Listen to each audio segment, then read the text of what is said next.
Window creep. Just a bit of backstory.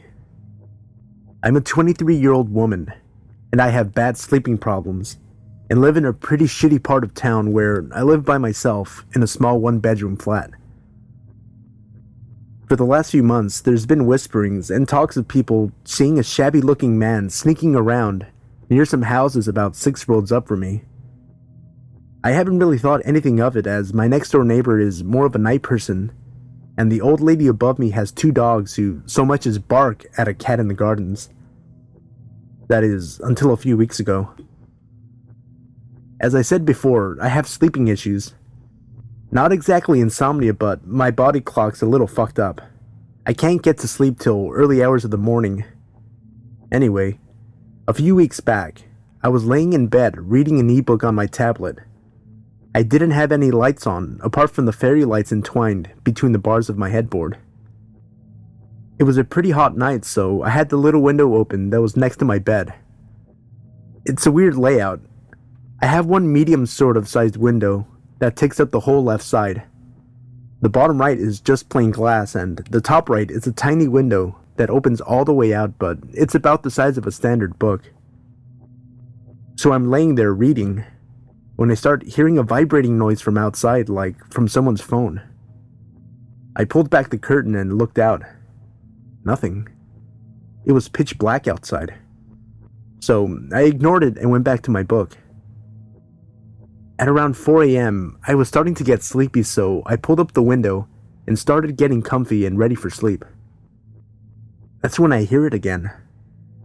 That vibration sound, but as soon as it starts, it stops. I assumed I was hearing things and that my mind was making something out of nothing, but then I heard something that made my blood run cold. You know when you scrape a fork or a knife on a plate and it makes that horrible sound? It was like that, but coming from my window. I didn't want to look. I didn't want to know, but I'm just being paranoid. I wish I was just being paranoid for no reason. I heard another sound like a handle rattling. I snapped awake, slid out of the bed, and crept to the foot of my bed. The rattling noise is getting worse, more angry and forceful. I grabbed a set of handcuffs that I leave there. Lucky for me, I'm kind of kinky, and I have a set of handcuffs on a long chain. One end is attached to the metal bars. I made sure they were ready. I reached for the curtains and practically pulled them off. All I saw was an arm and a hand that was reaching through my little window, trying to open the bigger one. I didn't hesitate, and I slapped the cuff over his wrist before he pulled it out of the window. That sure got his attention. So, little kitten likes to play rough, huh? He leaned into the glass, so close his breath is fogging the window. Well, Daddy likes. He finishes and starts thrashing, trying to get in. I bang on the wall between my room and the neighbor's, hoping my neighbor hears. I go to grab my phone off the windowsill where I always leave it, but in my panic, I knocked it off. Something grabs my hair and pulls hard. Now this creep has me by the hair as he tries to reach through with his other hand that I now see it. He's holding a knife. I scream as he pulls my hair, ripping it out, the tears streaming down my cheeks. I grab his other arm, trying to push it away. "Kitten, open the window," he said. When I don't answer, he brings the knife closer. "Do it now, or I'll have to cut up that pretty face."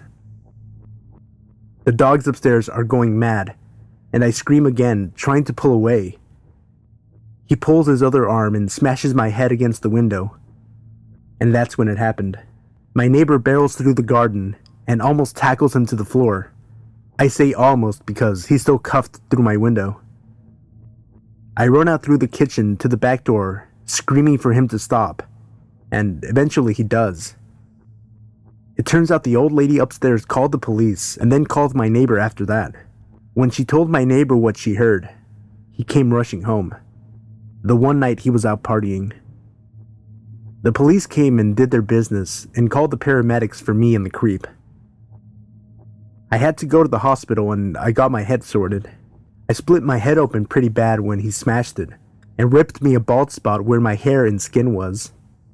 The creep got away with some cuts, a broken arm from where he was cuffed and tackled, and a fractured cheek. It turns out the guy was a convicted rapist and had prior convictions for breaking and entering. I'd hate to think what would have happened if I'd taken my sleeping tablets and been knocked out, or if my other window was opened.